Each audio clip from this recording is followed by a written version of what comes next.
el tema que tenemos dispuestos para el día de hoy sea de su interés, logremos comprender lo que implica el estrés vocal puntualmente en este tema de la detección de mentiras. El desarrollo de esta presentación entonces va a tener la siguiente línea, es decir, los elementos implicados y la propuesta metodológica para su abordaje es el siguiente. Vamos a buscar conceptualizar o definir elementos fundamentales con respecto al lenguaje. En ese me va a detener bastante. Posteriormente hablaremos de todo lo que hace referencia a la producción vocal. Posteriormente hablaremos del estrés y puntualmente del estrés vocal para llegar al tema referido a la mentira o a software específicos o los software con los cuales yo desarrollo la actividad tendiente al ejercicio de lo cual vamos a empezar a hablar del lenguaje. ¿Cómo entender el lenguaje? El lenguaje puede ser entendido como la facultad exclusiva de los seres humanos que nos permite simbolizar. Es muy probable que desde esta definición o desde este acercamiento conceptual ustedes encuentren diferencias con otro tipo de propuestas, porque hay quienes sostienen que es posible encontrar lenguaje en otros seres vivos. Mi propuesta, como lo tienen otros autores, hace referencia a que es una facultad exclusiva de nosotros los seres humanos, ¿cierto? Eso no quiere decir que hayan otros seres vivos con posibilidades de comunicarse, sí los hay, ¿cierto? Por eso uno escucha hablar del lenguaje de los simios, de los lobos, de las ballenas, en fin.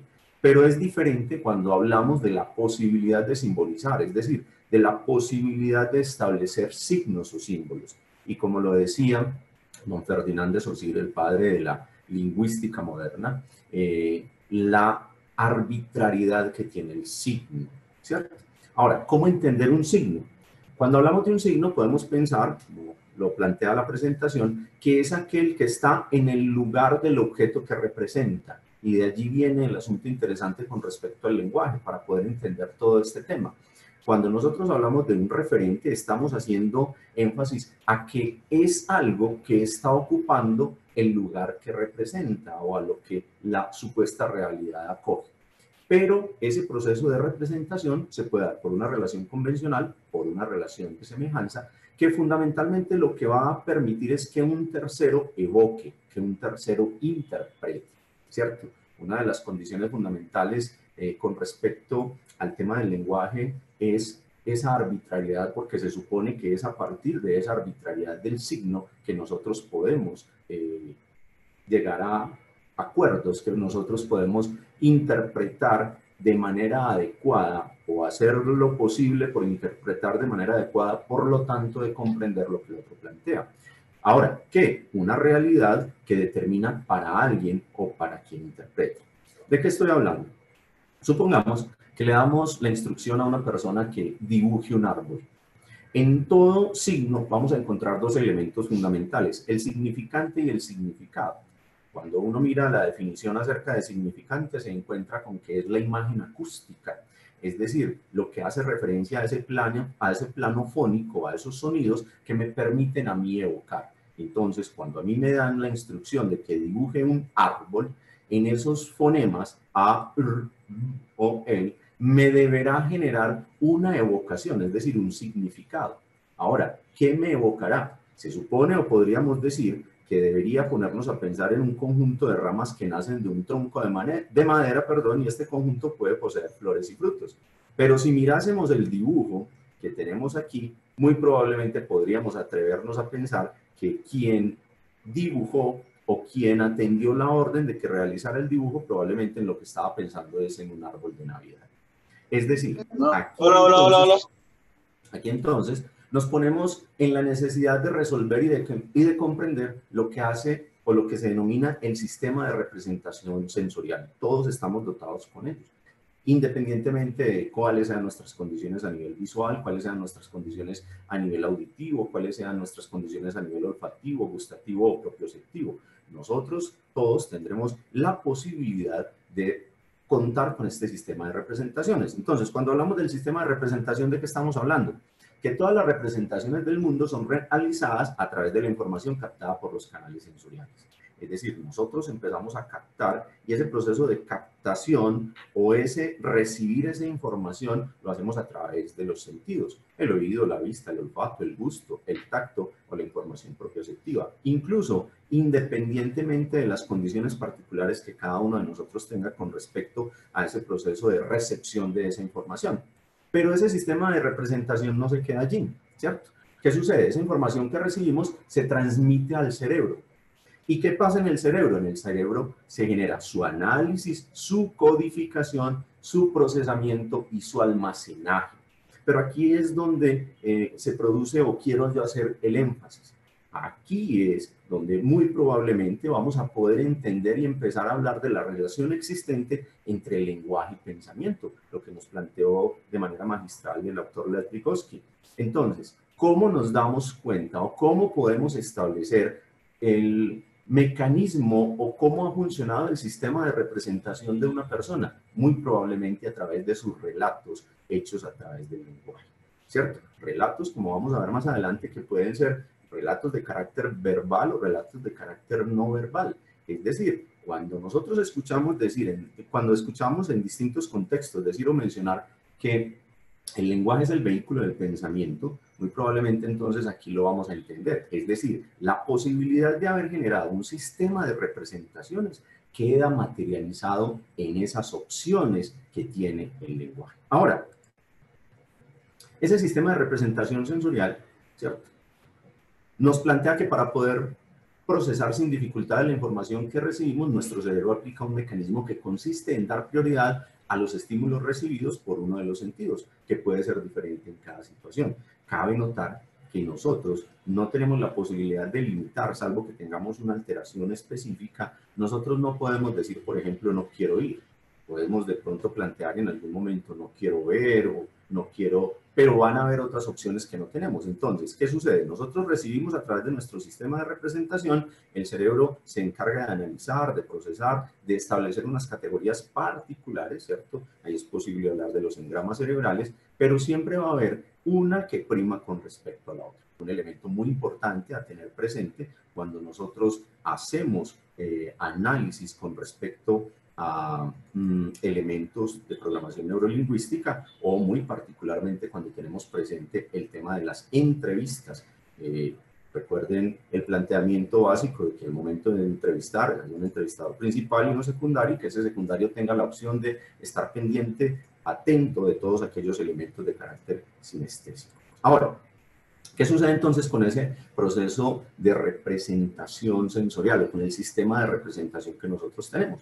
Las representaciones internas, es decir, lo que vemos, lo que oímos, lo que sentimos y el cómo nos lo decimos. Y allí aparece, o podemos hacer el símil con una figura muy importante que es el lenguaje interior, que nos acompaña durante toda nuestra vida. Hay momentos en los cuales hablamos con nosotros mismos, es más, hay momentos en los cuales sin percatarnos o sin darnos cuenta lo hacemos de una manera alta que a las otras personas les parece particular. Entonces, lo que vemos, oímos, sentimos, en fin, toda la información que ingresó a través de los canales sensoriales y lo que nos decimos con respecto a eso va a generar una fisiología.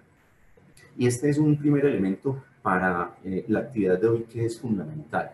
Esas representaciones internas entonces se asocian con una fisiología, es decir, podremos asumir una postura, podremos establecer una particularidad frente a nuestra respiración, tipo modo respiratorio, habrán unas transformaciones de carácter bioquímico y aparecerá muy particularmente una relación entre la tensión y la relajación muscular. Insisto, este primer elemento debemos tenerlo presente para el análisis con respecto al estrés y cómo entonces se constituye en un elemento fundamental para poder establecer en determinado momento si lo que una persona nos está planteando es un asunto que podríamos catalogar como un asunto acertado o no. Esta fisiología entonces se ve reflejada en un estado, ¿cierto? Cuando nosotros, por ejemplo, observamos con detenimiento a una persona que conocemos, con saberle caminar podemos atrevernos a decir cosas con respecto a su estado de ánimo. Por ejemplo, un amigo tuyo te cuenta que va a presentar una entrevista de trabajo, te dice que la entrevista es a las 10 de la mañana, lo ves en la distancia a las 11:30 de la mañana y muy probablemente con verlo caminar puedas hacerte una idea con respecto a cuál fue el resultado de esa entrevista. ¿Por qué? Porque esas representaciones internas y esos procesos cerebrales generan una fisiología que se va a ver transformada en un estado. Ahora, ese estado que nos genera una conducta, ¿cierto? Conducta que puede ser verbal, es decir, los dichos. Cuando hablo de los dichos me refiero no solamente a lo que hablo a través de palabras, sino a lo que escribo, pero también resulta y sucede que esa conducta se puede observar a nivel físico, ¿cierto? Los hechos, cambios de coloración, respiración y, ojo, lo que sucede a nivel de la voz. Aquí entonces vamos a tener otra puntada muy importante para comprender, como más adelante se los voy a plantear, que la voz hace parte de los elementos no verbales del lenguaje, puntualmente de los elementos paralingüísticos. Elementos entonces que nos van a permitir comprender toda la propuesta que les estoy presentando. Ahora, cuando hablamos del sistema representacional o del sistema de representación sensorial, podemos pensar que vamos a hablar de la construcción de un mapa, ¿cierto? Pero ¿cómo se construyen los mapas o cómo se construyen esos sistemas de representación sensorial? Entonces aquí hay un primer elemento muy importante. Las personas no operamos directamente sobre la realidad o sobre la denominada realidad.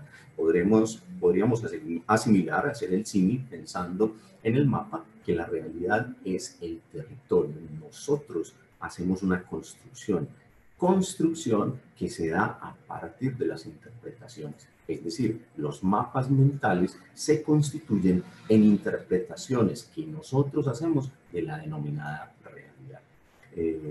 Los estudiantes con los cuales nos hemos encontrado en los distintos espacios de clase saben que un texto que les invito a leer con frecuencia y que me gusta mucho es el problema de la interpretación según Gadamer, y allí hay una relación muy particular entre lo que significa comprender y que ese comprender implica siempre la necesidad de interpretar, ¿cierto?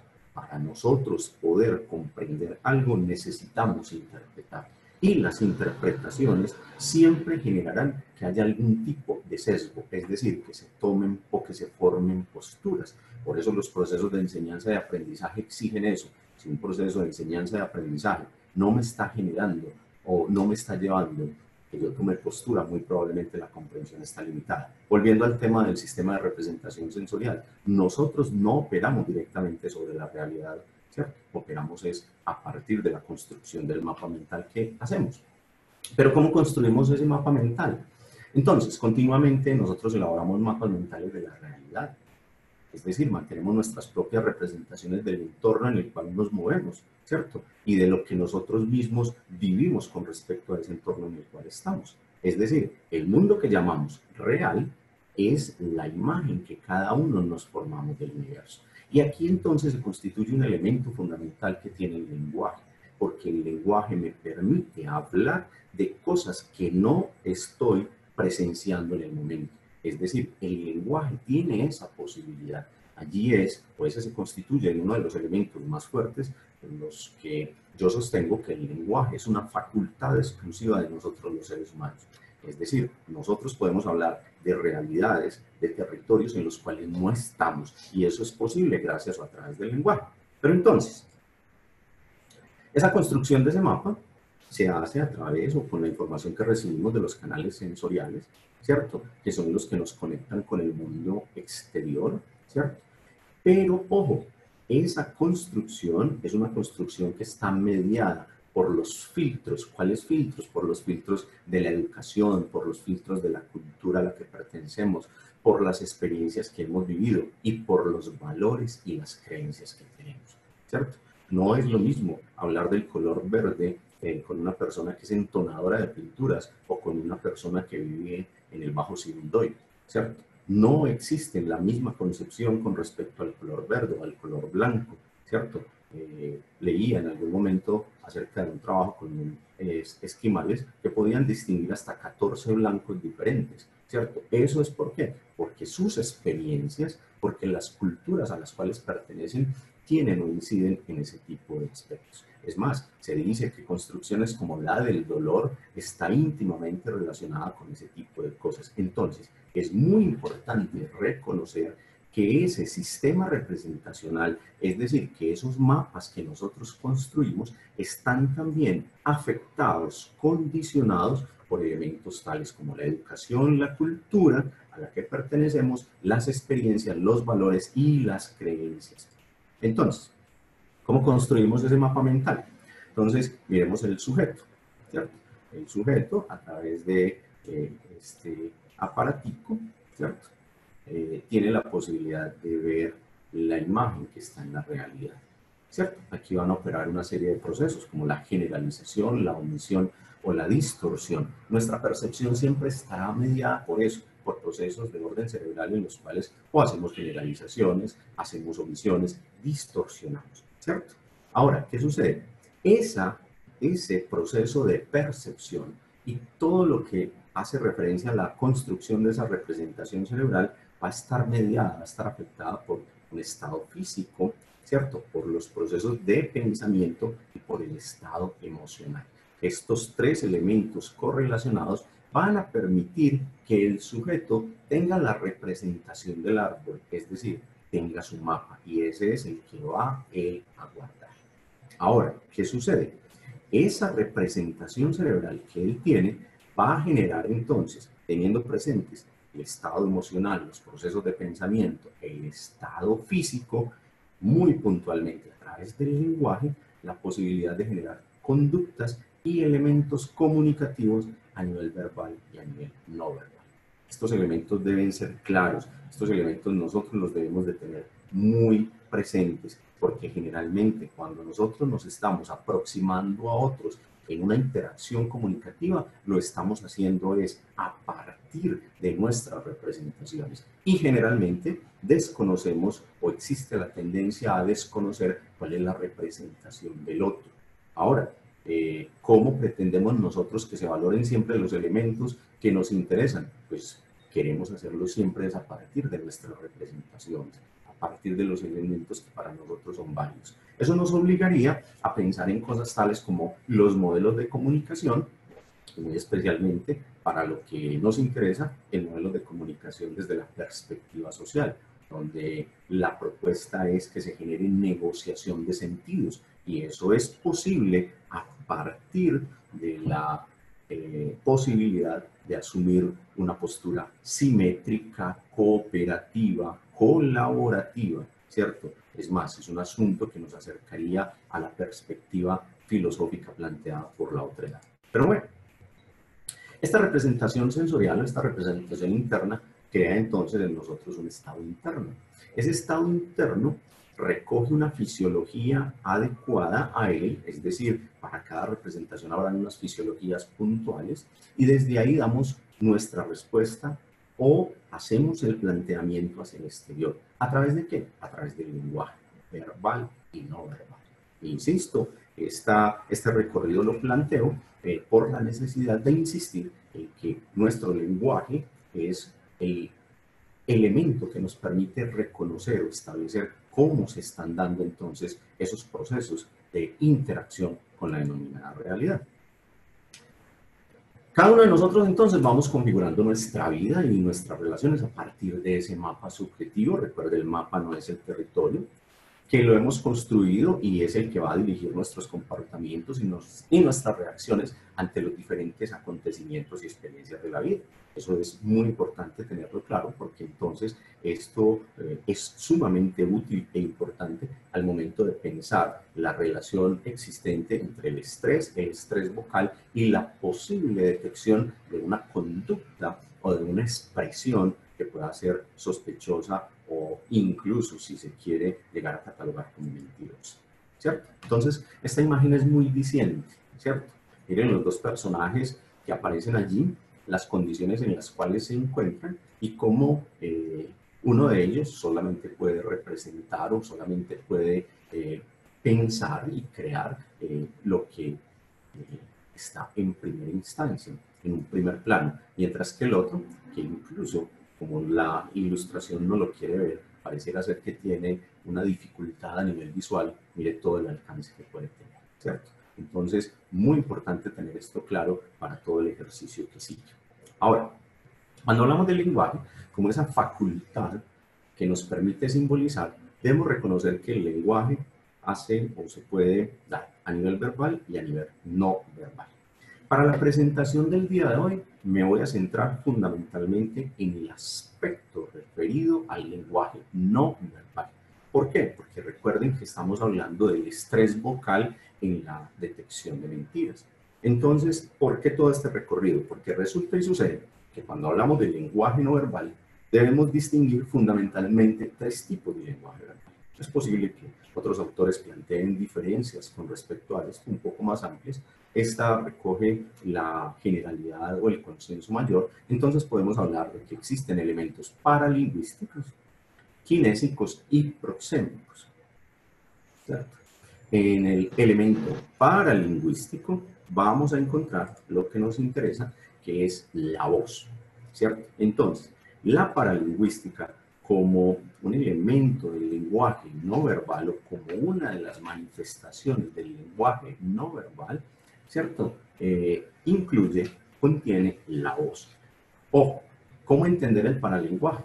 El paralenguaje es el conjunto de elementos no verbales de la voz. Entonces aquí está el primer elemento que yo quiero conectar con todo esto. Recuerden lo que habíamos hablado inicialmente con respecto a esas representaciones internas, a los estados, a cómo el estado me genera o me refleja una conducta. Y aquí nos están diciendo que la voz debe ser considerada o puede ser considerada como un elemento fundamental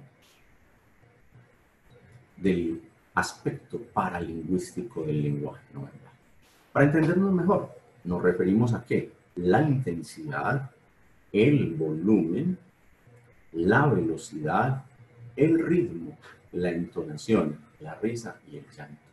¿Qué quiere decirnos esto o esto que nos está planteando? Cuando nosotros queramos hacer análisis con respecto a la voz como un elemento paralingüístico del lenguaje no verbal, debemos tener presente que al mirar la voz hay asuntos referidos a la intensidad, asuntos referidos al volumen, intensidad o volumen, la velocidad, el ritmo, la entonación y el llanto. Es muy particular, lo pueden mirar en distintas entrevistas, incluso que uno puede conseguir en diferentes medios, como por ejemplo YouTube, que hay algunas entrevistas que se convierten en un buen escenario de análisis. Resulta y sucede que cuando una persona, al momento de responder algo, bien sea no tenga claridad o bien sea que quiera ocultar parte de esa información, cambian aspectos tales como la intensidad vocal o asuntos tales como la velocidad de la producción. Yo le digo a mis estudiantes, les ha tocado o han presenciado, por ejemplo, cuando se desplazan en un medio de transporte público, ¿cierto? Que, por ejemplo, en bus, donde van escuchando música y es una canción popular o medianamente popular, la gran mayoría de las personas canta una buena parte de la canción, pero cuando llegan a elementos o a puntos de los cuales no tienen claridad lo que dicen, la producción se hace menos clara, cambia la velocidad, cambia la entonación, cambia el ritmo. ¿Listo? Entonces, tengamos presente que la voz hace parte de los elementos paralingüísticos del lenguaje. Ahora, ¿cómo se produce la voz? ¿Sí? Entonces, miren el recorrido que hemos hecho. Empezamos a hablar del lenguaje como una facultad exclusiva del ser humano que nos permite simbolizar. Pero para entender muy bien ese concepto de lenguaje, nos detuvimos bastante en lo referido al tema de las representaciones o del sistema representacional sensorial, de nuestro sistema de representaciones, para muy puntualmente insistir en la relación existente entre pensamiento y lenguaje, entre cognición y lenguaje. Posteriormente hablamos de que esas manifestaciones lingüísticas pueden darse a través de medios verbales o no verbales. Además, dentro de los elementos no verbales, la voz se constituye en un elemento paralingüístico. Pero ¿cómo se produce nuestra voz? En la representación les quiero mostrar, acá donde les estoy señalando, se encuentran los pliegues vocales, cuerdas vocales, le dicen algunos. Resulta y sucede que nuestra voz se produce no con el aire que entra, se produce con el aire que sale. Es decir, respiramos, el aire entra, tiene una función principal y es entrar con oxígeno y sacar CO2, salir con CO2. Cuando se produce la salida del aire o la salida de ese CO2, ¿qué sucede? Los pliegues vocales que se encuentran aquí en la laringe están cerrados. La presión infraglótica es la presión, la cadena de aire que viene de los pulmones, ejerce una presión suficiente y necesaria, obliga a que esos pliegues vocales se separen, pero como esos pliegues vocales fundamentalmente están o tienen una constitución muscular, vibran, se produce el tono fundamental que sigue viajando a través del tracto vocal, el tracto laríngeo. Una parte saldrá por la cavidad oral, otra parte saldrá por la cavidad nasal. Allí se produce nuestra voz, así se produce. Ojo, tengamos presente lo siguiente, esta modificación, acá donde estoy señalando, en los pliegues vocales, es una modificación que debemos de tenerla muy presente porque aquí se va a producir el fenómeno que nos va a permitir entender el por qué el estrés y puntualmente el estrés vocal se constituye en un elemento fundamental. Ahora, tenemos aquí una mejor ilustración. Entonces viene el flujo de aire. Insisto, primero hubo un camino de entrada a través de la nariz. Puede que en algún momento pequeñas cantidades de aire lo hayan hecho por la boca.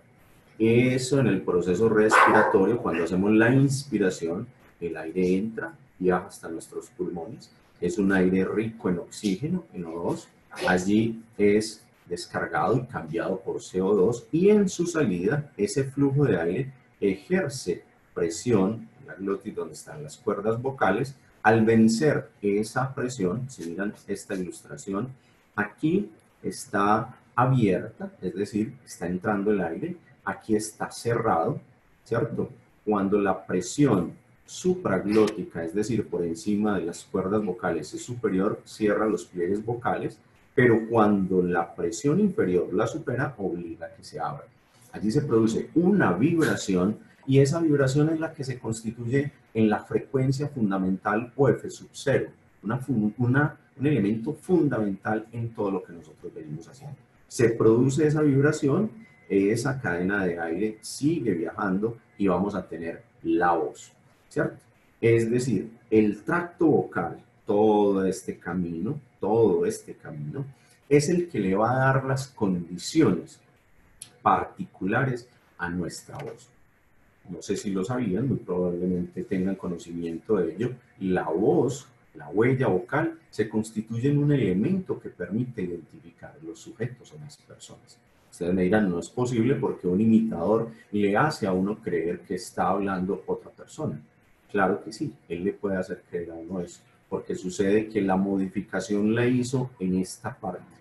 Pero el tono fundamental que se produjo aquí en los pliegues vocales y este tracto vocal es único y por eso se constituye en un elemento diferenciador de nuestra producción vocal. Algunos lo llaman timbre o puede ser para muchos catalogado como el timbre. Ahora, este tracto vocal puede ser asociado con un tubo, es un tubo que está cerrado en un extremo y abierto en el otro. Ese tubo es de diámetros variables. ¿De qué depende? Si se trata de un hombre, de una mujer, si se trata de un hombre adulto, si se trata de un niño, si se trata de un joven. Es decir, tenemos diferentes posibilidades con respecto a esos diámetros. ¿Que se extiende desde dónde? Desde la laringe, ¿cierto? Desde acá se extiende. Desde acá se extiende ese tracto vocal. Y está compuesto ¿por qué? Por un tubo epilaríngeo, por una faringe, por una cavidad oral donde tenemos los órganos fonoarticuladores y por la cavidad nasal. Es decir, todos estos elementos desde acá donde estoy señalando, con todos y cada uno de estos recorridos van a tener un tamaño, van a tener un diámetro, van a tener una conformación que es particular en cada uno de nosotros. Y esa transformación particular en cada uno de nosotros es la que nos va a permitir, miren aquí la ilustración, el tubo epilaringe o la laringe, la cavidad oral, la cavidad nasal, la nasofaringe, todas esas condiciones son las que van a permitir que se presente un tono fundamental que es único, que es irrepetible. Por ejemplo, cuando uno hace cotejo de voces, encuentra claramente cómo ese tono fundamental, ese tono particular, altamente incidido por el tracto vocal, es único en cada uno de nosotros. Por eso podemos hablar de que la huella vocal permite la identificación. Es decir, si tenemos dos sujetos diferentes que nos produzcan la palabra 50, ¿cierto? La expresión 50, con unos fonemas particulares que hay allí vinculados, pues deberán ser o tener unos elementos comunes, entre otras cosas porque necesitamos el entendimiento o la comprensión por parte de los diferentes actores del proceso de interacción comunicativo. Pero cada uno le dará una connotación particular a esa realización, producto de ese tracto vocal. Ahora, ¿cómo entender un sonido? Para poder ampliar esto. El sonido es un fenómeno físico, mecánico, vibratorio. Este es otro elemento puntual. Si ustedes, voy a volver un poco a esta representación, vamos a ver entonces que la cadena de aire que viene de los pulmones hace vibrar los pliegues vocales y esa cadena de aire modificada se convierte en sonido. Entonces, por eso aquí les digo yo que es un fenómeno físico, mecánico, vibratorio, en el cual se propagan ondas de presión irradiadas desde un cuerpo vibrátil a través de un medio elástico. ¿Cuál es el cuerpo vibrátil? Los pliegues vocales. Pero esos pliegues vocales tienen además una característica, que son elásticos, porque entre otras cosas se constituyen y se comportan como músculos. Si nosotros entendemos y reconocemos que los pliegues vocales se comportan y se constituyen como músculo, vamos a entender, uno, por qué vibran, ¿sí? Dos, por qué son elásticos. Ahora dice, las ondas de sonido son similares a las ondas que se mueven en una superficie de agua, ¿sí? Es decir, se van a comportar y van a ser afectadas por fenómenos físicos como la reflexión, la refracción, la refracción, ¿cierto? Eso sucede con las ondas sonoras.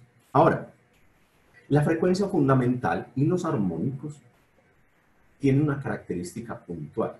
Si nosotros no tuviésemos el tracto vocal como lo tenemos constituidos, todos los sonidos serían muy similares, pero las distintas constituciones de nuestro tracto vocal son los que permiten que nosotros tengamos una voz humana y que esa voz humana tenga una característica de ser sonido. Por eso el sonido de la voz humana puede ser muy similar de distintas personas, porque la individualidad de nuestra voz no está determinada necesariamente por las características de los pliegues vocales, sino por las características resonanciales de cada individuo, ¿cierto? Esas características resonanciales no las vamos a encontrar iguales en dos sujetos, siempre van a ser diferentes, ¿cierto? Determinadas, como se les decía, por el tracto vocal, luego marcó en 2015 autoridad en este tema. Ahora, cuando entonces nosotros entendemos que la voz humana puede ser analizada desde la perspectiva del sonido, es decir, que tiene características acústicas, vibratorias, mecánicas, cada vez que producimos un sonido, ya sea hablado o cantado, no solamente estaremos produciendo un tono específico, sino una serie de frecuencias y cada una de ellas contribuye al sonido final. La característica fundamental de los sonidos, a diferencia del ruido, es que en el sonido la frecuencia fundamental y las que se reproducen periódicamente guardan una característica muy esencial, y es que son armónicas. Y al ser armónicas se constituyen o pueden ser entendidas como una producción ordenada, por lo tanto amena, satisfactoria, en fin. La frecuencia fundamental y los armónicos son nuestra materia prima y nuestra individualidad. Ojo con esto. Entonces, mire la conexión que debemos hacer hasta este momento. Iniciamos hablando del lenguaje. Decíamos que el lenguaje nos permite simbolizar. Les decía que cada uno de nosotros simbolizamos o significamos nuestra realidad de forma particular, de forma especial, y que está íntimamente relacionada con aspectos de carácter educativo, con asuntos vivenciales, con creencias, en fin.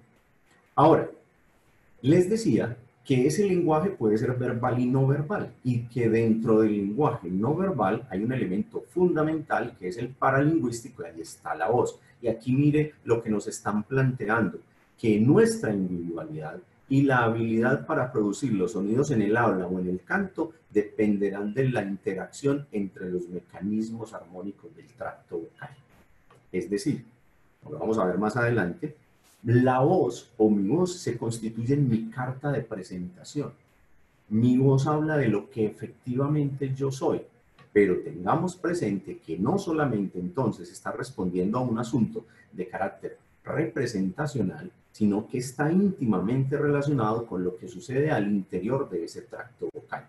Y que ese tracto vocal está constituido por elementos anatomofisiológicos que van a hacer o van a generar determinadas respuestas. Muy probablemente en algún momento de sus vidas han jugado con vasos o con copas de vidrio, por ejemplo, a los cuales uno les echaba distintas cantidades de agua y con el dedo humedecido hacía presión sobre los bordes de ellos. Se producen sistemas resonanciales diferentes. Con nuestra voz suceden asuntos similares. Ahora, en el siguiente esquema encontramos el esquema que representa las tres dimensiones que definen el concepto de la voz.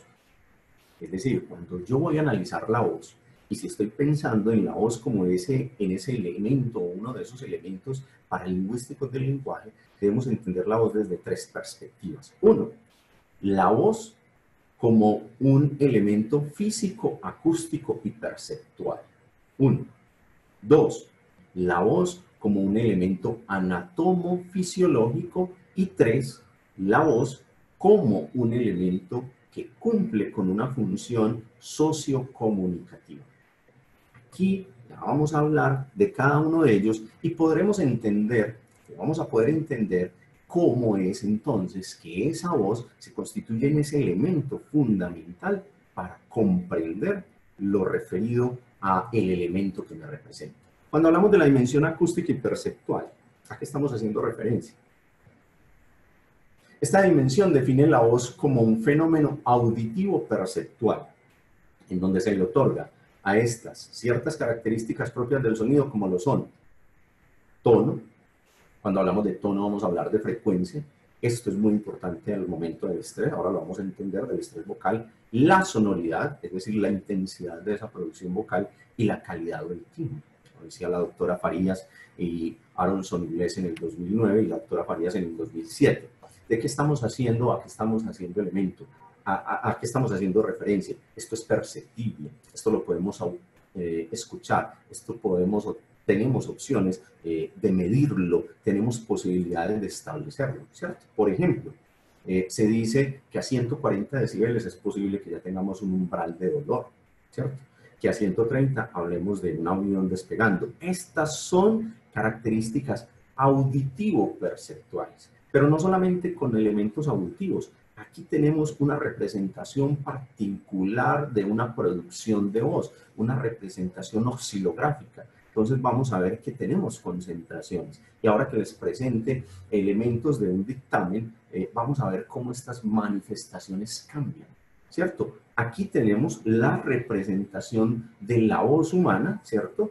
Como esos sonidos de carácter armónico, ¿sí? Pero van a ver con diferentes manifestaciones. Y miren que cuando hablamos de armónicos, hablamos de que son periódicos, es decir, cada cierto ciclo se repite. Ese es el primer elemento, el elemento audio-perceptivo, pero hay otro. Está la dimensión anatomofisiológica. La voz es considerada el producto del proceso de la fonación, ya lo veíamos. Nuestra voz se produce por el aire que sale de los pulmones que afecta o hace un proceso de rarefacción en los pliegues vocales, ¿cierto? Eso corresponde a un acto anatómico y fisiológico de la producción del sonido. en donde las cuerdas vocales vibran gracias al aire exhalado. Esto es tan interesante que hay algunas patologías, por ejemplo, en las cuales se producen parálisis faciales y además se producen parálisis cordales o parálisis de cuerda. Es posible, nosotros tenemos dos pliegues vocales, los verdaderos más los dos pliegues falsos. Es posible que en determinado momento los pliegues vocales verdaderos se paralicen, alguno de ellos. Es tan interesante el proceso fisiológico que se da que el pliegue vocal que tiene movilidad llega a cambiar su proceso para compensar y tocar el pliegue vocal que se quedó quieto. Es decir, busca compensarse, un elemento anatomofisiológico muy importante.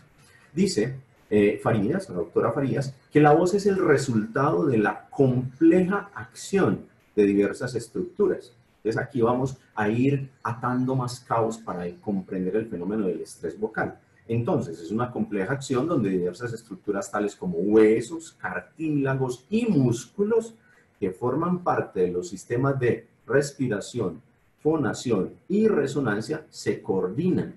¿En asocio con qué? Con el sistema nervioso central, el sistema nervioso periférico, ¿cierto? Entonces aquí nos recuerdan la connotación anatomofisiológica. Es que no es solamente una estructura anatómica, es su funcionamiento, es su fisiología en razón al funcionamiento cerebral. Entonces esto se constituye en un elemento muy importante, ¿cierto? Aquí vemos esos sistemas que aparecen. Tenemos el tracto vocal, tenemos la laringe, pero es que la producción de voz no solamente se debe a la existencia de esta estructura anatomofisiológica, hace o tiene que ver con la participación de los pulmones, ¿cierto? Gracias al proceso de la respiración.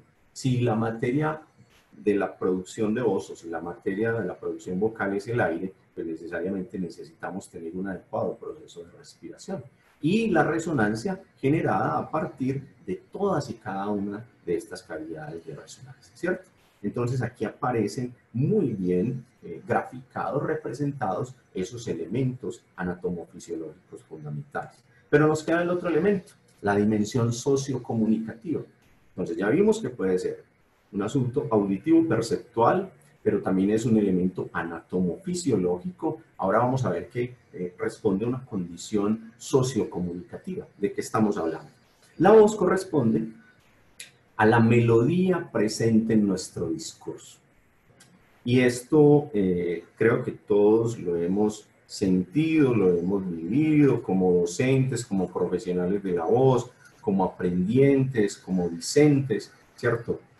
Todos hemos tenido la posibilidad de encontrarnos con excelentes maestros que a nivel teórico tienen una riqueza imponderable, pero cuando sus voces entran en ejercicio, ¿cierto? Ese discurso pareciera ser que llega a tener ciertos elementos que desaniman, que dispersan, o como le digo yo a los estudiantes, a veces no tenemos que hacer mucho esfuerzo para que los estudiantes se nos duerman, ¿cierto?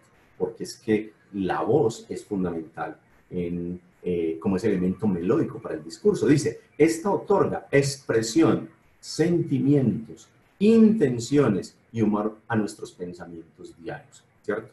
Hay voces que animan, hay voces que consuelan, hay voces que generan temor, en fin. Dice, la voz es capaz de producir música y de expresar emociones, convirtiéndose en una poderosa herramienta comunicativa. ¿Sí? Es más, escuchamos con regularidad a las personas decir, es que muchas veces no es lo que nos dicen, sino el tonito, ¿cierto? El tonito es como el que genera que a mí me dé molestia, que me incomode lo que me dijeron. Es por eso, es por el elemento que tiene la voz, por esa carga que pone, pues se constituye en una poderosa herramienta comunicativa. Por eso entonces, hoy por hoy, tenemos la posibilidad de brindar cursos, procesos formativos con respecto a la oratoria, al manejo de la voz, a las inflexiones, a la resonancia, en fin. Dice, como también un medio de expresión artística, ¿cierto? Seguramente han escuchado agrupaciones donde incluso la voz se encarga de reemplazar a los instrumentos musicales, ¿cierto? Nos está hablando de la riqueza que tiene la producción vocal. Ahora, hay un concepto integral de la voz. cuando hablamos de esta dimensión sociocomunicativa, puesto que a partir de él podemos comprender la importancia de los procesos físicos, acústicos y anatomofisiológicos que tienen para cada ser humano. Es decir, el producto final de la voz, bien sea en el habla o en el canto, se convierte en la identidad de cada persona, ¿cierto? Y esto no es un asunto meramente metafórico, este es un asunto real, se convierte en un elemento que te identifica, lo que estará determinado, además, entre otras cosas, por aspectos culturales, geográficos, ¿sí? Cuando hablamos de los tonemas, el hecho de que en algunas regiones del mundo, incluso de Colombia, no se pronuncien ciertos fonemas, eso tiene que ver con asuntos netamente geográficos, climáticos, ocupacionales y etarios, ¿cierto? Recordemos lo que sucede, por ejemplo, con el parlache, ¿sí? Cuando apareció en nuestros diversos contextos expresiones como parce, su utilización era muy restringida. Ya hasta pareciera ser que hasta amorosamente puede ser utilizada. Ahora, las manifestaciones de voz en representación de esos elementos del lenguaje, cada vez que nosotros los utilizamos, se constituyen en actos, ¿cierto? Y esos actos se llaman actos de habla. ¿Pero qué es un acto de habla? Los actos de habla son palabras, enunciados o expresiones, y ojo con esto, que no solo describen la realidad, esos actos de habla también la transforman. Es decir, producen acciones y efectos. Y esto es muy importante, y esto lo debe tener claro todo profesional que se dedique al análisis de las conversaciones o al análisis de las entrevistas. Nosotros, nuestras realizaciones con palabras, con enunciados, con movimientos, porque también los actos de habla o los actos de habla no se limitan única y exclusivamente a lo dicho o a lo escrito, son posibilidades de representar o de entender cómo el otro está representando la realidad, pero además transforma la realidad de otros. Ahora, los actos de habla entonces pueden ser fundamentalmente de tres tipos: los actos locutivos, los actos ilocutivos y los actos perlocutivos. Cuando hablamos de un acto locutivo, estamos o hacemos referencia a lo que se dice. Insisto, cuando hablo de lo que se dice, no son solamente palabras, no son solamente frases, no hace referencia a mis movimientos, a mis miradas, a mis distancias, ¿cierto? Con los estudiantes lo vengo revisando y eso será un tema muy interesante porque, por ejemplo, lo proxémico, las proximidades con la pandemia ya cambiaron y van a seguir cambiando, y eso ya nos va a dar la posibilidad y tendremos que generar otros análisis. Esos son los actos locutivos. Los actos ilocutivos es la intención que yo tengo como hablante o como perceptor en una interacción comunicativa cuando intercambio con otros. Y el acto perlocutivo es el efecto que yo causo. Entonces miren que cuando nosotros analizamos los elementos discursivos, los elementos del habla, y ojo, los elementos que se ven reflejados en la voz, porque dijimos que la voz es la identidad de esos actos de habla, tenemos que tener presentes estos elementos. Pero además, los actos de habla pueden ser directos o indirectos. Los actos de habla directos son los actos explícitos, ¿cierto? Un ejemplo, los declaro marido y mujer, eso es explícito, eso ya tiene unas cargas representacionales muy particulares. Pero hay otro tipo de actos, que son los indirectos, es decir, implícitos. Un ejemplo, existen muchos otros, pero un ejemplo es: no quieres ir a comprar un pan, ¿sí? Aquí, ¿qué nos están haciendo? ¿Una pregunta? O de manera soterrada, indirecta o implícita, nos están dando la orden de que lo hagamos. Bueno, ahora, ¿qué sucede con estos actos de habla? Los actos de habla, entonces, entendidos desde esa perspectiva, es decir, actos de habla que hacen referencia a mi decir, es decir, a lo que digo, a mi intención y al efecto causado, y que pueden ser directos o indirectos, necesariamente entonces debemos correlacionarlos, y muy puntualmente para el objetivo de esta conferencia, con el tema del estrés. De manera muy especial, y cuando quiera hagan la revisión, de los primeros que hablaron de estrés fueron los ingenieros y los arquitectos. Y cuando hablaron o definieron el estrés, lo planteaban o lo definían como la resistencia que ejerce un material cuando era sometido a presión, ¿cierto? Ahora, con los distintos recursos y las posibilidades que tenemos desde el estudio, por ejemplo, como desde la neurología, uno encuentra que le hablan de la biología del estrés. El estrés tiene una biología. ¿Qué sucede? El sistema nervioso central participa de manera global en el mantenimiento del equilibrio de la homeostasis.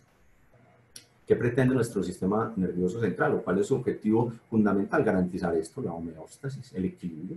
Y para eso involucra áreas con funciones específicas, reguladoras, ¿cierto? Cada área tiene una función particular. ¿Qué sucede cuando se presenta una situación que se enmarque y que sea considerada como estrés? Ojo, no lo menciono directamente, pero espero que haya quedado implícito con todo lo que nosotros hemos venido hablando. Este concepto de estrés también está íntimamente relacionado con ese sistema representacional del cual hablamos, ¿cierto? De lo que educativa, cultural, económica, política, religiosamente usted cree.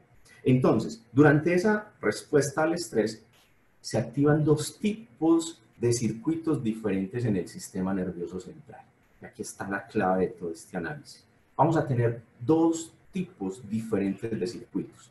Uno, involucra una asociación corta, también llamada de tipo sistémica, ¿cierto? Los sistemas se preparan para reaccionar, ¿cierto?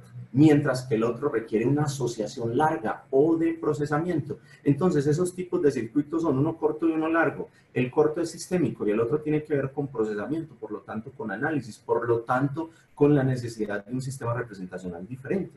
En el primero, se involucran esencialmente respuestas en la médula espinal, ¿cierto? Por eso es un circuito corto con respuestas de retirada, ¿cierto? Así como todo lo que sucede a nivel simpático, todo lo que tiene que ver con la adrenalina y todo lo que tiene que ver con los sistemas parasimpáticos. Ese día lo vamos a correlacionar con el legado de nuestro sistema límbico y ahí lo vamos a entender mejor. Mientras que el otro, el circuito más largo, requiere la interpretación de la información. Recuerden, siempre que nosotros hablamos de interpretación, esto implica que yo tome posturas. La interpretación siempre necesariamente será sesgada, o si no lo quiere entender como sesgada, pues será particular.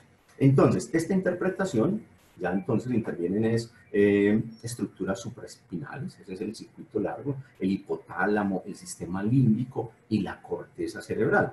Ahora, recuerden, estamos hablando de la biología del estrés. Esto se da en todos, deberá funcionar así o funciona así para todos. Ahora, este segundo requiere entonces la interpretación de la información por parte de estructuras supraespinales. Ese es el circuito largo, como ya se los había mencionado. ¿Qué sucede? Que vamos a tener entonces respuestas efectoras y respuestas motoras, ¿cierto?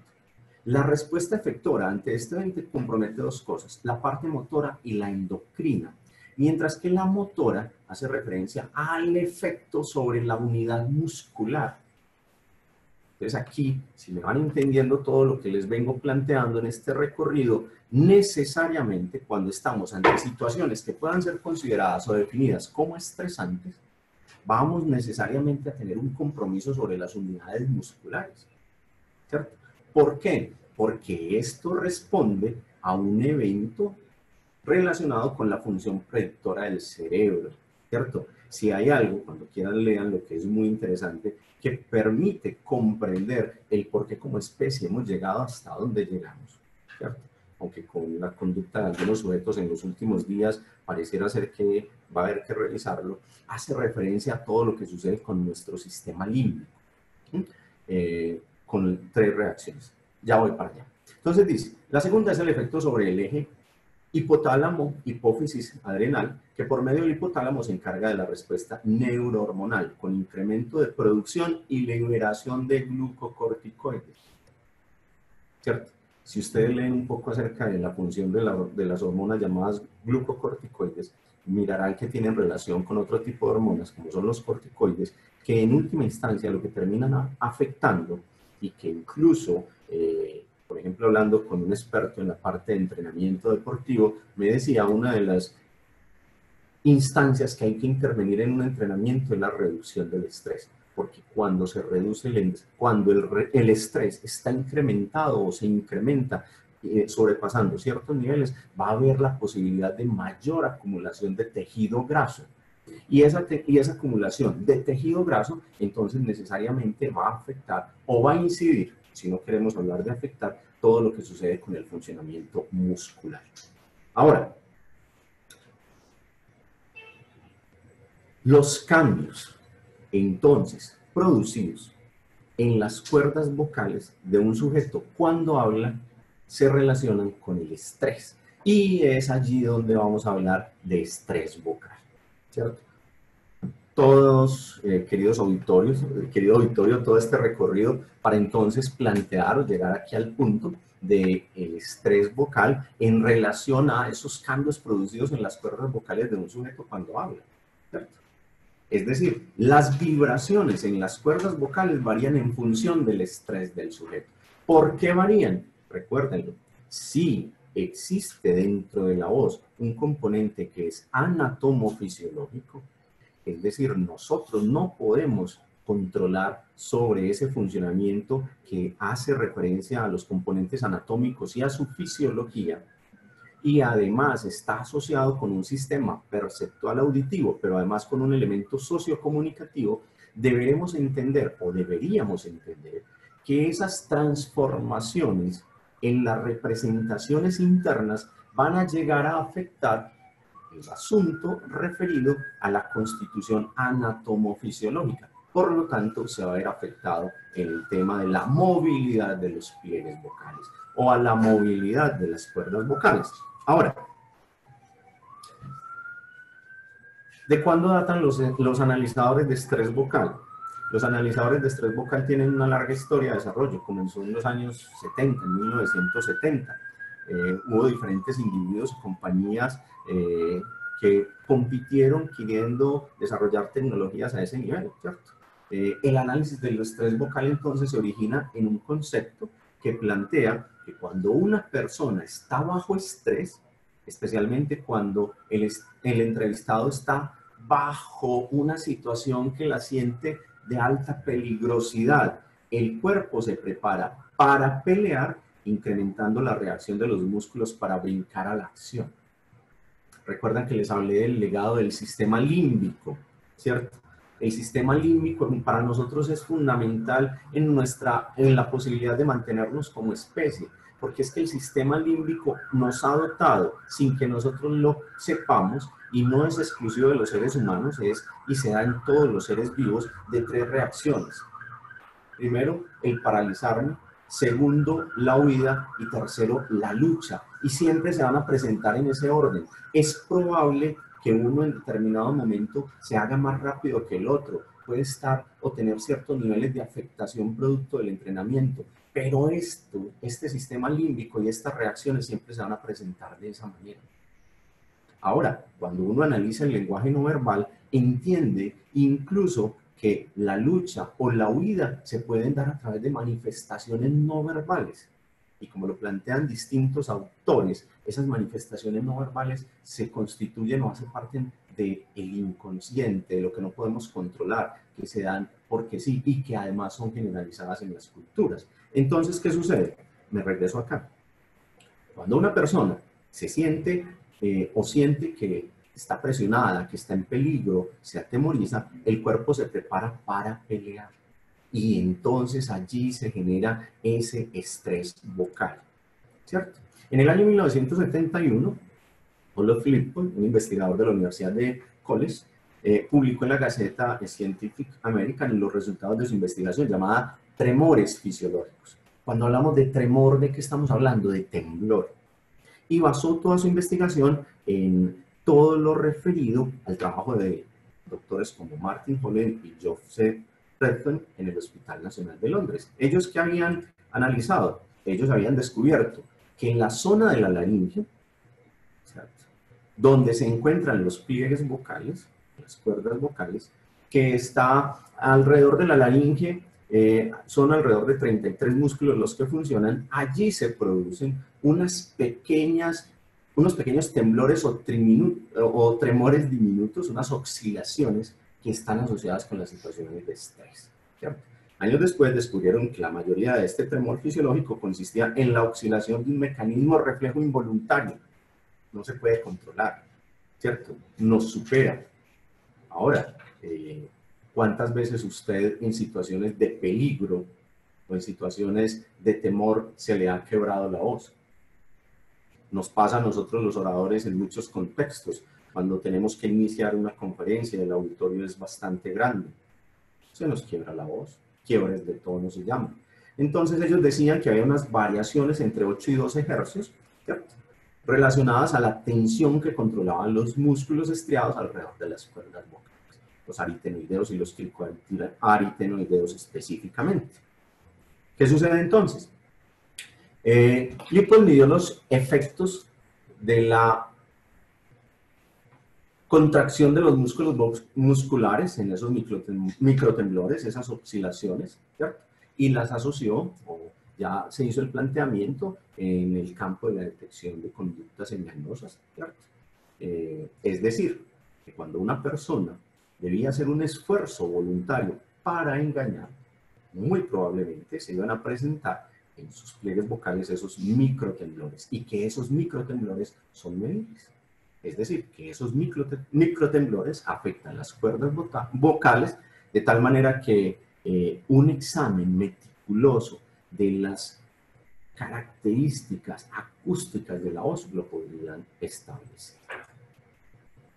Hopkins planteó en el 2005 que el análisis del estrés de la voz se origina del hecho de que cuando una persona está bajo estrés, los temblores del micromúsculo ocurren en los músculos que conforman el tracto vocal, los cuales son transmitidos al habla, ¿cierto? Ahí llegamos al punto que queríamos llegar, ¿cierto? Todo este recorrido, entonces, para reconocer que esas situaciones denominadas o catalogadas estresantes afectan el funcionamiento de los pliegues vocales. ¿Por qué? Por la afectación hecha sobre los músculos que conforman ese tracto vocal, ¿cierto? Ahora, ¿cómo se hace el análisis del estrés vocal? Ya estamos terminando. Ese análisis del estrés vocal, BSA, por sus siglas en inglés, sugieren que las personas tratan de engañar a un entrevistador o que cuando las personas quieren engañar a un entrevistador experimentarán una cantidad medible de estrés. Entonces aquí yo quiero además insertar un elemento diferenciador de toda mi presentación. Usted encuentra software ya prediseñados para hacer el análisis de este estrés vocal. Como les voy a hablar a continuación y con los resultados que les voy a mostrar, ese análisis del estrés, teniendo presente el fundamento que les acabo de desarrollar, yo lo hago con otros dos software diferentes. Software diseñados para el análisis de la señal acústica. Por eso les hablaba de la dimensión anatomofisiológica, pero también de la dimensión acústica que tiene la voz. Entonces, dice que el estrés afecta el ritmo cardíaco, la respiración, la respuesta galvánica de la piel, ¿cierto? Si no, pregúntenle a todos los expertos en poligrafía, que es eso fundamentalmente lo que buscan, relacionando, en este caso, el engaño con las cuerdas vocales puede ser medido de tal forma que el engaño puede ser observado. Más que el engaño, lo que vamos a observar o lo que se puede observar son unos cambios a nivel de las respuestas físicas y por tanto acústicas de los pliegues vocales que se asocian con esa conducta generadora de estrés. Se dice que los aparatos de BSA son capaces de medir el efecto fisiológico del engaño con una mayor precisión, menor entrenamiento, menor invasión, menor costo y mayor inmediatez de los hallazgos a comparación con el uso de un examen poligráfico. Quise traer esto que dice Downhouse en el 2007 porque aquí hay un elemento del cual, o en el cual yo me soporté para desarrollar el trabajo que vengo desarrollando, y es que si bien es cierto que los software hacen este tipo de análisis, me parece más importante desarrollar unos procesos analíticos en los cuales los participantes de manera consciente, de manera capacitada, de manera bien direccionada, generen análisis diferentes, porque caemos en la tendencia de hacer, de aplicar, de replicar recetas, de replicar manuales, y eso es bastante peligroso. ¿Con qué elementos realizo yo el análisis para el estrés vocal? Fundamentalmente a través de dos software especializados. El uno es el PRAT, el otro es el Voxmetria 4.6, ¿cierto? Son dos software diseñados para este tipo de análisis. Incluso el PRAT altamente efectivo en procesos de investigación fonética, fonológica. Es un software que constantemente está en evolución, desarrollado por holandeses. Voxmetría, desarrollado por brasileños, también interesante. ¿Cuál es la técnica o cómo hago el análisis? Primero, en cada uno de los casos, un análisis previo de los datos convertidos en información posteriormente. Luego, la persona involucrada, la persona con la cual se va a realizar el análisis o a quien se va a realizar el análisis, se hace una entrevista inicial, una entrevista que podríamos catalogar como una entrevista informal, ¿sí? Donde lo que básicamente busco es conocer elementos de su manifestación comunicativa, puntualmente el lenguaje no verbal, elementos que tienen que ver con toda la kinesia, la proxemia. Después, entonces, ya grabo las preguntas patrón, me van a contar cómo son, fundamentalmente, aunque se puede hacer con relatos y se puede hacer con preguntas cerradas, donde la respuesta sea sí o no, son esas las preguntas patrón, y finalmente las preguntas sorpresa. ¿Aquí qué tenemos? Esta es la representación espectrográfica. Aquí en la parte de arriba, este es un sonograma, un espectrograma de la producción de la vocal A prolongada. Generalmente hago inicialmente unas grabaciones vocálicas porque las vocales son tonos puros, a diferencia de los consonánticos, que son interrupciones en la cadena de aire. Y lo hago para ir estableciendo patrones. Si miran este oscilograma en la parte de abajo, tenemos que las líneas verdes que estoy señalando corresponden a la intensidad en decibeles, las líneas azules corresponden a la frecuencia fundamental, al F sub 0, ¿cierto? Que les decía que este F sub 0 es particular en cada uno de nosotros y que asociado al tracto vocal dará los elementos que nos harán individuales o únicos. Nótese en la presentación la proximidad entre uno y otro, ¿cierto? Es una producción de una vocal A. Aquí tenemos la producción de un diptongo I, U, ¿cierto? Miren pues la diferencia que tenemos acá. Muchas gracias a los participantes. Pido el favor que no me rayen la pizarra. Muchas gracias. Entonces tenemos aquí nuevamente la línea azul corresponde a la frecuencia fundamental y lo verde a la intensidad. Miren que si se produce está bien una separación, van o están guardando una línea muy similar, ¿cierto? Si miran los recorridos, los picos son muy similares. Ahora, ¿qué tenemos aquí? Una pregunta patrón. A esta persona, previamente, la persona en la entrevista me contó dónde vivía, cuál era su barrio de residencia, ¿cierto? Entonces yo le pregunto, ¿vive usted en el barrio X? Me dice que sí. Miren lo que sucede, lo que estoy señalando, ¿cierto? Miren cómo hay una correspondencia entre la intensidad y los hercios, es decir, los ciclos o el F sub 0. Esta es una respuesta que se constituye en un elemento patrón, ¿cierto? Insisto, se puede hacer con relatos o se puede hacer con preguntas cerradas donde la posibilidad de respuesta es sí o no. Yo suelo hacer las dos gráficas así para los resultados a los clientes, se los presente fundamentalmente con las respuestas patrones cerrados, ¿cierto? Y viene una pregunta, es el mismo sujeto, el anterior y este es el mismo sujeto, y viene aquí la pregunta que yo considero, que yo denomino una pregunta sorpresa. Nunca habíamos hablado nada al respecto, ni en la entrevista previa, me había contado cosas acerca de su constitución familiar, acerca de su trabajo, acerca de sus predicciones, hobbies, pero entonces aquí ya yo le pregunto, ¿ha estado usted vinculado con alguna actividad ilegal? Y me dice que no.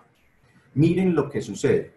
Aquí lo que tengo señalado con rojo corresponde a la intensidad y aquí lo señalado con azul corresponde a la altura frecuencial, al F sub 0. Si me devuelvo al anterior, vemos que están encuadrados, vemos que hay una correspondencia, vemos que están correlacionados. Aquí ya la diferencia es muy notoria. Y además, si analizáramos los valores con respecto a las alturas frecuenciales, ya han cambiado, ¿cierto?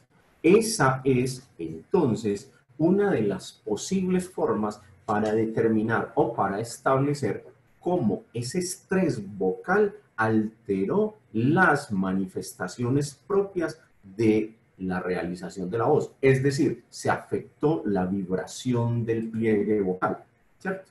Miren lo que sucede aquí a nivel espectrográfico, ¿cierto? Y miren lo que sucede aquí a nivel oscilográfico, ¿sí? Ha pertenecido, es el mismo sujeto, ha pertenecido a alguna organización juvenil. Aquí no estábamos hablando de organizaciones delincuenciales, ¿cierto?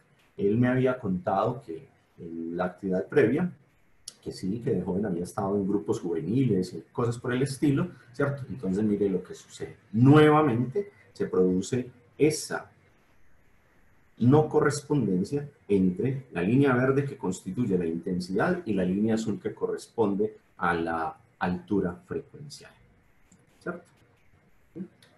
Miren, el comparativo entre las dos, tenemos aquí donde nos respondió afirmativamente y era un asunto que podemos considerar como cierto, como válido, y mire aquí cuando las respuestas fueron dadas de manera inconsistente, de manera inadecuada.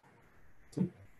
Esta es otra persona, en un caso diferente, y ya me había contado cuántos hijos tenía. Yo le digo, ¿tiene usted 3 hijos? Me dice que no. Esto lo hice para mostrarles que no solamente funciona con el sí, sino que funciona pues con el no. Mire la correspondencia que se da, mire cómo es de equilibrado la manifestación oscilográfica. ¿Cierto? ¿Tiene usted algún antecedente de enfermedad mental? Me dice que no. Miren, efectivamente, la respuesta es una respuesta coherente, ¿cierto? Finalmente, entonces, ¿por qué es posible estas manifestaciones? Aquí tenemos una representación de lo que sucedería si a un diapasón le amarrásemos un lápiz, hacemos vibrar el diapasón, esta sería la onda que nos representa ese lápiz. Ahora, ¿qué sucede si generamos algún tipo de tensión a ese diapasón? Pues la representación de la onda va a ser diferente, porque el sonido se comporta como estas ondas que tenemos aquí. Entonces, miren, son periódicas, ¿sí? Tienen la misma altura acá que acá. Esta distancia debe ser igual cuando estamos hablando de voces en condiciones de normalidad, y ahí es donde vamos a poder analizar elementos que serían producto pues, de otra charla, como son el jitter o el shimmer. Esta información también me la arroja los software, es decir, la variación en el jitter, la variación que se da en la altura frecuencial, o la variación en el shimmer, que corresponde a la variación en esta amplitud. Finalmente, viene el resultado del informe, ¿cierto? Generalmente los resultados se plantean de esta forma, respuestas tales como: una vez analizado el comportamiento en lo referido a las variaciones propias de la voz o denominado estrés vocal, cambios característicos en torno a cualidades físico-acústicas, se evidencian cambios sustanciales indicativos de algún tipo de respuesta contradictoria. Esa sería una opción, o decir que no se evidencian ninguna situación que pueda ser considerada o que pueda ser indicativo de respuesta contradictoria.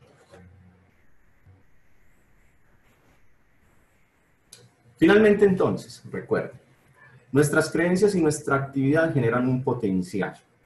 Ese potencial se ve reflejado en la acción.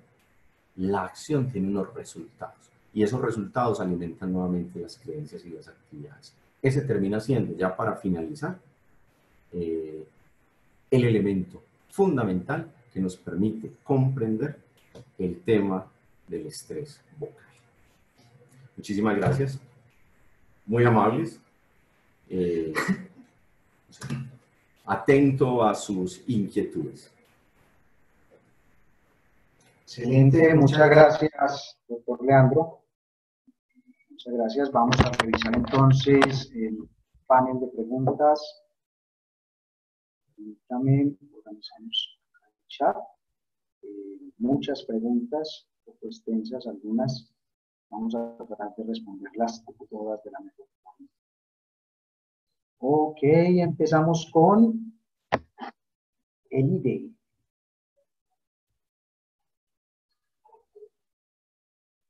Pregunta Adrián. Cuando construimos mapas mentales, como en el caso del esquimal que distingue varias tonalidades de blanco según su cultura, ¿podemos traer ese mismo mapa mental a Colombia para distinguir los mismos colores? ¿O eso nace según su cultura y es imposible recrear ese mapa mental en otras culturas? Bueno, Adrián, muy interesante la pregunta. ¿Es posible traerlo? Considero que sí. Es más, ese se constituye en uno de los soportes para el ejercicio de nuestra actividad educativa, de nuestra actividad docente. Si no fuese posible recrear esos mapas mentales, si no fuese posible generar otros procesos de comprensión, es decir, si no fuera posible movilizar la interpretación en los sujetos, diría yo que no tiene sentido los procesos educativos. El adagio popular que dice que el loro viejo no aprende a hablar, creo que no es aplicable y máxime pues a lo que nos interesa. Que es muy importante que nosotros tengamos claro cuál va a ser la estrategia metodológica, pedagógica que utilizaríamos para generar ese proceso de transformación, por lo tanto, para modificar ese mapa mental, ¿cierto? Si revisan, por ejemplo, el tema de la programación neurolingüística, lo que los programadores neurolingüísticos llaman anclajes, por ejemplo, hace referencia a eso. ¿Cómo es posible a partir de un anclaje la transformación de ese mapa mental? Es que el mapa mental se construye en función del territorio, y si bien es cierto el mapa mental no es el territorio, eso no quiere decir que nosotros no podemos transformarnos. Entonces la respuesta es sí, sí se puede transformar, muy especialmente si lo hacemos a través o con una estrategia metodológica bien diseñada. Por ejemplo, me gustan a mí mucho todo lo que tiene que ver con los aprendizajes denominados experienciales o significativos. Ok, pregunta Cristian Jaramillo. ¿Los músculos que están involucrados en el proceso de generar la voz también son modificables mediante el ejercicio? Y si es así, ¿cómo se verían reflejados? Bien interesante. Me haces pensar en lo que sucede, por ejemplo, con los nadadores. Cuando nosotros, como profesionales en fonoaudiología, evaluamos y miramos la respiración, debemos fijarnos en dos cosas puntualmente, en el modo y en el tipo respiratorio. Entonces, cuando hablamos del modo respiratorio, todos debemos respirar siempre por la nariz.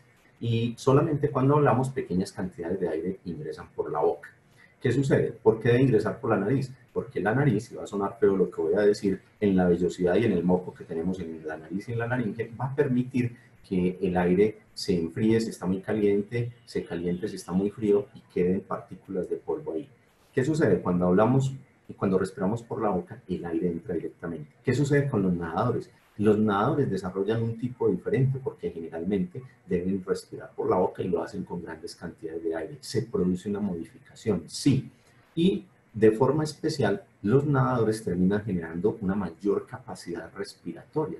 Y además, si lo saben manejar bien, eso lo van a llevar a la voz. Entonces, sí es posible generar modificaciones o en entornos positivos como el que acabo de mencionar o incluso en entornos negativos. Los que practican artes marciales lo hacen también positivamente. Los gritos que producen al momento de recibir o de absorber golpes, por ejemplo, a nivel abdominal, lo que hacen o lo que buscan es tensionar esa musculatura para favorecer el proceso y evitar lesiones. Entonces, sí es posible modificarlos, ¿cierto? Pero eso no terminaría, y me atrevo pues como a ponerle ahí un apellido, una incidencia frente al tema del estrés vocal. Laura Moreno. ¿Cuáles son las características vocales más comunes que se alteran cuando el hablante miente o experimenta tensión? Muy bien, Laura. Las alteraciones fundamentales se producen en materia de la frecuencia, es decir, la vibración cambia. Al cambiarse, vamos a hacer el siguiente signo. La cuerda de una guitarra no va a vibrar igual si está con un nivel de tensión mayor o un nivel de tensión menor al que debe tener. Su vibración va a ser diferente, su comportamiento va a ser diferente. Se altera entonces la frecuencia y eso se manifiesta en lo que se denomina el shimmer y probablemente el jitter. Es decir, esos valores se van a alterar. No lo mencioné en la presentación, pero ya está preestablecido unas escalas de valores para hombres, para mujeres o para niños. Entonces lo que sucede es que vamos a encontrar que en producciones donde no se está bajo el estrés, la frecuencia se comporta de una manera, ¿cierto? Y cuando está frente a la situación estresante, generalmente la frecuencia disminuye. Es decir, la posibilidad de movilización que va a tener el pliegue vocal se reduce por el incremento de la tensión. Entonces, lo que se va a alterar fundamentalmente es la frecuencia manifestada en el jitter y en el shimmer. Ok, pregunta Francisco Galeano. Ejemplos prácticos de los gráficos y cómo se distinguen las características del registro fotográfico. ¿Qué condiciones de entorno debe existir para que dicha grabación sea funcional en los software? Bueno, hay varias preguntas allí. Para la utilización de los software, entonces, cada fabricante sugiere la utilización de una tarjeta de sonido específica donde pues, los niveles de ruido exterior sean reducidos. Generalmente yo como hago las entrevistas, las hago en el espacio donde trabajo, en un consultorio, que es un sitio insonorizado, ¿cierto? Es decir, es un lugar en el cual los niveles de ruido no superan los 40 decibeles. Es decir, no vamos a tener la posibilidad de generar una interferencia o un enmascaramiento que haga inaudibles unos sonidos o unos ruidos por la producción de otros. Ese es como el primer elemento. Hay un asunto frente a tu pregunta que me parece a mí importante y se constituye en uno de los elementos de mi propuesta, y es que para hacer el análisis haya una preparación suficiente, porque a veces entonces nos quedamos en decir, muéstreme figuras tipo o imágenes tipo que me den cuenta de dónde esté esa inconsistencia, y muchas veces nos dedicamos solamente a buscar esos elementos. Un elemento adicional importante dentro del análisis del estrés vocal es el acompañamiento del análisis del lenguaje no verbal y de todo lo que tiene que ver con la parte kinestésica, porque como se plantean los análisis contextuales del lenguaje no verbal, no se hacen de manera aislada. Uno no analiza un gesto de manera aislada, no se hace el análisis dentro del contexto. Entonces aquí la propuesta es que también se haga un análisis contextual. Los software que venden, o los software que incluso son automatizados, lo que hacen es que ya tienen unos cuadros, unos niveles estadísticos estandarizados y buscan generar respuestas. No estoy diciendo que sean malos o inadecuados, no, me parece más interesante generar un análisis que se va a construir a partir de la posibilidad de tener buenos patrones de referencia o de comparación. Paula Lucía realmente tiene 3 preguntas. Creo que la tercera se puede responder en las 2 primeras. Las voy a hacer al tiempo. ¿Cómo no confundir el estrés que genera la situación de estar expuesto a una evaluación al estrés por mentir? ¿Cómo identificar que el estrés vocal de la persona no está mediado por las respuestas esperadas a nivel social?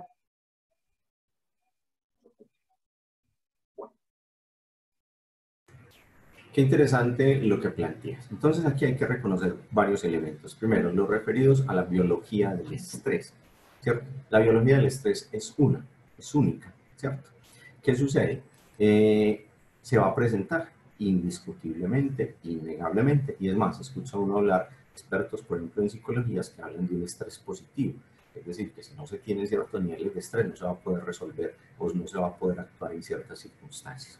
Entonces, eso es el primer elemento. Segundo, recuerden que el análisis que nosotros hacemos es el producto de toda una estrategia metodológica. Es decir, primero, debiste haber hecho un análisis de la situación, es decir, si tienes un expediente, si tu cliente te manifestó previamente qué era lo que quería, cuál es su inquietud, en fin, ese asunto lo vamos a tener claro. Después viene la entrevista informal. En esa entrevista informal, el entrevistador lo que debe hacer es recolectar el mayor número posible de asuntos, ¿cierto? Y vienen las respuestas a las preguntas patrón. Es decir, son preguntas que hacemos y que están enmarcadas en lo que ya se habló y que dan cuenta de respuestas que no van a generar estrés en la persona, porque las personas la conocen, porque saben de qué estamos hablando y tienen el conocimiento con respecto a ellas. Le preguntamos cuántos hijos tiene, nos dice que 3 hijos. Entonces yo le digo, don Leandro, ¿tiene usted 4 hijos? No. Pero ¿qué sucede? Posteriormente a esas preguntas, que son unas preguntas patrón, vienen las preguntas sorpresas, inesperadas. Es ahí donde, dependiendo al análisis previo, a la forma como convertimos datos en información, en el análisis previo que hicimos correlacionado con esa entrevista, hacemos ese tipo de preguntas, ¿cierto? Ahora, nosotros lo que hacemos, o yo lo que hago, es generar un informe con respecto a la situación particular. viene el experto, llámese abogado, la empresa que te contrata o la persona que tiene otras necesidades dentro de su ejercicio investigativo, que tiene que contextualizar todos esos elementos y que tiene que establecer cuál va a ser el nivel de uso que le va a dar al informe que nosotros estamos rindiendo o que nosotros estamos formulando, ¿cierto? Porque es él, en el marco de referencia del cual, o ella, cuando me refiero a él, pues me refiero a quien nos busque, a quien nos contrate, quien tendrá que determinar cuál es el alcance a partir de este estudio de carácter técnico-científico que puede tener con él. Ok, pregunta Luisa María Zapata. ¿Qué tan aceptable es realmente este test?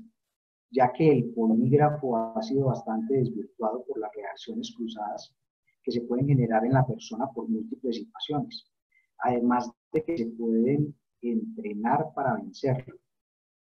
¿No es bastante posible que se generen respuestas inconscientes solo por nerviosismos u otros factores que no impliquen necesariamente culpabilidad? Muy bien, muy bien. Entonces, dices varias cosas ciertas en tu pregunta. Primero, frente a la poligrafía hay mucha resistencia en términos de que es altamente invasiva, ¿cierto? Es decir, el hecho de que te conecten, de que te coloquen los distintos elementos que hay allí preestablecidos ya van a generar cierto nivel de estrés. Primero. Segundo, ¿qué sucede? Las respuestas que tienen que ver con el elemento paralingüístico del lenguaje, nosotros no las podemos controlar. Y los estudiosos del tema lo plantean, se presentan en todas las culturas, ¿cierto? Le hace a Goffman, en fin, hay varios autores que pueden revisar donde pueden encontrar esos elementos. Tercero, lo que nosotros hacemos con respecto a este análisis, que no es un test, es un estudio particular que nosotros podemos realizar, se convierte en un elemento que le va a dar pistas a quien lo solicita para apoyarse y tomar decisiones con respecto a lo que busca, ¿cierto? Es más, ¿qué sucede en los casos en los que yo lo he hecho? Las personas que me buscan, por ejemplo, andan buscando una persona para contratarla, para que desempeñe un cargo, yo le planteo lo que encuentro en las respuestas, en el informe, generalmente lo presento personalmente para insistir en esos elementos que me parecen fundamentales a tener presente, ¿cierto? Y de manera tal que tengan mayores elementos al momento de tomar decisiones, ¿cierto? Y así sucede en los distintos contextos. Entonces, insisto, puede ser que las reacciones que las personas tengan estén enmarcadas dentro de lo que nos genere temor y estrés. Sí, es cierto. Y en distintos contextos lo hemos podido establecer. Hay situaciones, y recuerden, por eso lo importante de indagar acerca de los sistemas representacionales o los sistemas representativos, las creencias, los valores, porque esos elementos me van a permitir también comprender el porqué de las respuestas en este tipo de situación en particular. Ok, agradecemos los buenos comentarios que en el chat nos están enviando. Saludos desde Guatemala, doctor. El participante Ramiro Popol, no sabíamos que teníamos desde Guatemala invitados. Rico saberlo. Bienvenidos. Y continuamos entonces con las preguntas. Si la persona tiene un problema de voz y se hace la prueba de estrés de la voz y este falla, ¿el resultado que arroja se puede clasificar como legal? Pregunta Adrián. Bueno, las patologías vocales tienen unas manifestaciones espectrográficas particulares y uno encuentra autores que hacen distintos clasificaciones que van desde 0 hasta 4, dependiendo del grado de severidad, y eso se ve puntualmente en la posibilidad de contar o no con ciertas representaciones de los formantes, puntualmente lo que se llama armónicos. Quiero insistir en algo. Cuando hablamos de la prueba del estrés vocal, no podemos decir que se gane o que se pierda. No, lo que tenemos son unos resultados que podrán y deberán ser interpretados a la luz del ejercicio en el cual se esté desarrollando, muy puntualmente teniendo presente las necesidades de quien te lo plantee, ¿cierto? Ahora, no diría, mi concepto es, no perdería o no tendría ninguna alteración con respecto a su legalidad, porque las manifestaciones vocales puntualmente las manifestaciones de carácter patológico también terminan siendo características. Es decir, hay cotejos de voces, yo he realizado cotejos de voces en los cuales alguna manifestación particular que pudiera llegar a ser catalogada como patológica se constituye en un elemento o en un rasgo diferenciador de esa producción vocal, ¿cierto? Entonces, no vamos o no deberíamos plantear o no podemos plantear que si tenemos una patología vocal, y creo que hacia allá va tu pregunta, si tenemos una patología vocal, entonces no podríamos hablar de estrés vocal, porque como lo vimos, el estrés vocal se produce en relación a unas condiciones anatomofisiológicas puntuales y así tengamos una patología vocal, van a estar esas reacciones patológicas o esas manifestaciones anatomofisiológicas. Se les decía, en una parálisis de cuerda es posible que una cuerda se quede completamente paralizada. Se puede quedar hacia el centro de la cavidad glótica o en el extremo. El otro pliegue vocal compensa, pero eso no quiere decir que ante situaciones particularmente estresantes no se produzcan efectos sobre esa estructura anatomofisiológica. Ok. Pregunta Ramiro, ¿qué efectivo es la prueba de poligrafía? Bueno, Ramiro, pues ahí sí le cuento. Tendríamos que sentarnos y revisar el asunto. Yo he hecho algunos trabajos con respecto a poligrafía. Hablarle del nivel de efectividad, pues no me corresponde a mí. ¿Qué sí le puedo decir? Que es posible entrenarse para generar cierto tipo de respuestas con respecto al polígrafo. Uno. Y dos, un elemento que tal vez se me olvidó decir, o tal vez no, se me olvidó decir en el momento de mi presentación. Las respuestas del polígrafo están íntimamente relacionadas con la capacidad de preguntar de quien hace el ejercicio. Es decir, una buena pregunta, unas preguntas bien direccionadas me van a generar cierto tipo de respuestas. Entonces, Ramiro, creo que mi respuesta no fue muy satisfactoria para ti con respecto a los niveles de efectividad del polígrafo. ¿Qué te puedo decir desde mi conocimiento? Es posible vulnerarlo. Y aunque soy atrevido en esa respuesta, porque en técnicas poligráficas, pues definitivamente no soy experto. Perfecto, doctor. Eso nos responde varias preguntas en ese sentido, en ese orden o bajo la misma línea, respecto a la viabilidad, a la pertinencia y a la legalidad y conducencia de ese tipo de pruebas. Bien, entonces les ofrecemos disculpas a los que de pronto no le alcancemos a leer la pregunta tal cual, porque estamos tratando de condensarlas por temáticas para poder evacuarlas todas. Son muchas las preguntas, agradecemos todas sus preguntas y vamos a tratar de ir respondiendo las más que podamos según el tiempo nos lo permite. Ok, continuamos entonces. Juan David pregunta, cuando una persona es sometida a alguna cirugía o intervención médica en sus cuerdas vocales, ¿cómo afectaría al momento de determinar cuándo una persona miente? Si esta ha sido sometida a una intervención médica en sus cuerdas vocales. Muy bien. ¿Qué sucede? Hay ya distintas técnicas, ¿cierto? Han evolucionado muchísimo. Por ejemplo, entre los procedimientos que más se están utilizando hoy para la recuperación de ciertas patologías vocales está, por ejemplo, la aplicación directa de Botox en los pliegues vocales, el mismo Botox que se aplican para que reducir el efecto de la edad, de las arrugas, no sé cómo lo quieran entender. ¿Qué sucede? Una cosa es que se afecte una región o una actividad fisiológica con respecto a la producción de la voz, ¿cierto? Hay parálisis cordales totales, hay algunas incluso que van a comprometer la vida, porque la función principal de la laringe no es la voz. Es más, la voz es como la tercera función principal o la tercera función de la laringe. Primera, la respiración. Segundo, es un mecanismo de protección. Si nosotros no tenemos el funcionamiento de los pliegues vocales, nos vamos a broncoaspirar. Entonces, es muy importante tener claro qué tipo de patologías son, porque sí habrán algunas patologías donde hayan unas lesiones muy grandes, un CA, pues un cáncer de laringe, donde ya no tendremos posibilidades de pliegues vocales, pues yo pienso que no va a ser producente hacerlo. Alguien dirá, entonces, ¿cómo habla alguien que no tiene producción, que no tiene laringe, que no tiene cuerdas vocales? Pues lo hace a través de una técnica que se aprende con los eructos. Entonces, allí pues no sería procedente, no sería adecuado realizar la prueba del estrés vocal, porque entonces sí, efectivamente, si ya tenemos una alteración anatomofisiológica de tal parte que ya no contemos ni con la anatomía o que esté comprometido el proceso fisiológico, ¿cierto? Pues necesariamente tendríamos que descartar la posibilidad de utilizar la prueba del estrés vocal. Ok.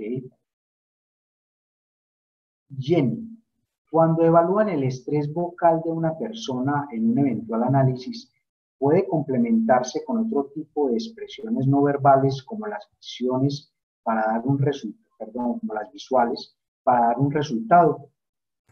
Sí, sí, incluso lo mencionaba ahora cuando se habla de la presentación del informe, no es solamente lo que encontramos a nivel del estrés vocal, es el análisis de todo el comportamiento comunicativo y por tanto de todo lo que sucede con el tema de las expresiones no verbales o el lenguaje no verbal. Recuerden que en el lenguaje no verbal no está únicamente lo paralingüístico, está también lo kinésico y lo proxémico, es decir, todo lo que tiene que ver con los movimientos, las distancias, las miradas, los gestos, todo ese tipo de cosas que pues, son y deben ser analizadas, preferiblemente que se acompañe con ese tipo de observaciones o de análisis.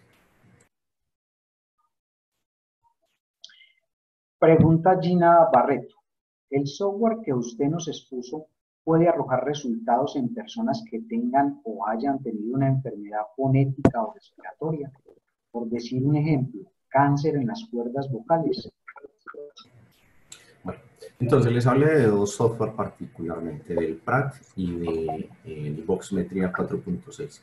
Ambos pueden ser utilizados. ¿Qué sucede? Es muy importante, y lo decía en una pregunta previa, si ya tenemos una transformación anatómica muy grande, que puede ser incluso el CA, un cáncer de laringe, hay cáncer donde necesariamente deben ser retiradas todos los pliegues vocales, incluso las cuerdas vocales falsas, hacer reconstrucciones o incluso por accidentes automovilísticos, por lesiones donde prácticamente tienen que reemplazar muchísimo tejido, pues entonces más que el software, la imposibilidad que tendríamos es la posibilidad de contar con emisiones, es decir, recuerden que para poder hacer el análisis tenemos que tener unas emisiones vocálicas, tenemos que tener unas emisiones, tenemos que tener la posibilidad de que hayan unas respuestas a esas preguntas de control o a esas preguntas que yo llamo preguntas sorpresas, bien sea con monosílabo sí o no, ¿cierto? O también recuerden que se puede hacer el análisis con un discurso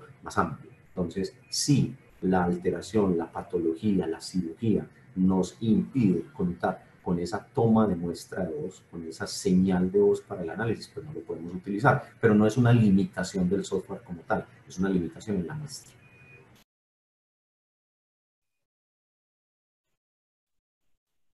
Muchos saludos. Oper CIES 24 le manda un especial saludo, doctor. Y otra tanta lista hacia atrás que dejé pasar el nombre por leer algunas preguntas. Felicitaciones por su excelente disertación. Sigamos entonces con IAS. Cordial saludo, doctor Leandro. ¿Existen en Medellín laboratorios especializados con peritos para el estudio de registro vocal? Sí, incluso pues el producto de lo que les he mostrado lo he hecho yo en el laboratorio, en el lugar donde se realiza este tipo de actividad, que se llama la unidad vocal acústica. Fundamentalmente esa es la que existe. En Bogotá se encuentra también pues con otro lugar que puede prestar este tipo de servicios.